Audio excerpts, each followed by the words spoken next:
En esta ocasión, en Ciencia en Corto, vamos a hablar de historia y a plantear un pequeño experimento. ¿Experimento? ¿Historia? Sí, un experimento mental en un, llamémoslo, laboratorio temporal. ¿En qué pensáis si hablamos de personajes históricos como Nerón o el Cid? En personajes como estos, ¿verdad? Son actores y posiblemente poco parecidos a la realidad. Y es que a la hora de hablar de historia se suelen mezclar tres elementos como si fueran sinónimos: historia, pasado y memoria, pero que en realidad son muy distintos. Pero, ¿qué me estás contando? Si todo es lo mismo, ¿no? Lo que pasó, pasó, y eso es historia. No exactamente, vayamos por partes. Por un lado, tenemos el pasado, lo que pasó realmente hace miles o cientos de años o incluso hace 5 minutos. Todo esto ya es pasado, y en muchos casos es imposible saber con exactitud qué pasó, cómo y por qué. Entiendo. Si hay veces que no recordamos con exactitud qué hicimos ayer. Luego está la historia, una disciplina científica que estudia el pasado. Utilizando todas las fuentes a su alcance, busca pruebas para establecer un relato lo más objetivo posible sobre el pasado, pero en el que a veces nos quedan incógnitas. Interesante, te sigo.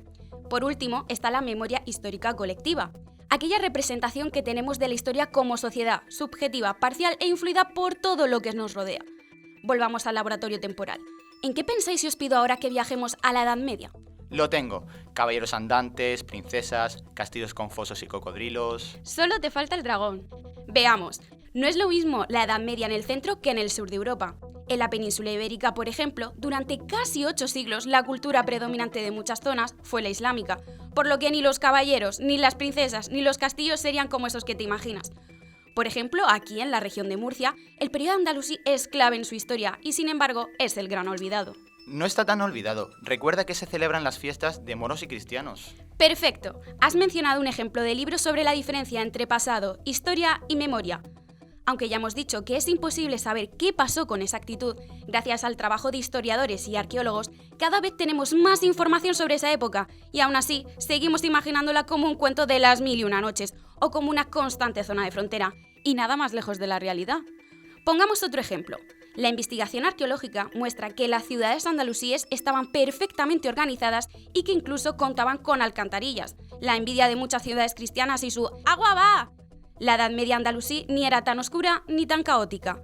Y es que la literatura, la televisión o el cine han ido creando una representación de la historia llena de estereotipos, de ideas equivocadas que van formando una especie de ADN colectivo, que de un modo similar al ADN de nuestras células se transmite de padres a hijos. ¡Sorprendente! No pensé que acabaríamos hablando de ADN. Bueno, no funciona como el ADN biológico, pero lo interesante es que se puede modificar con educación crítica.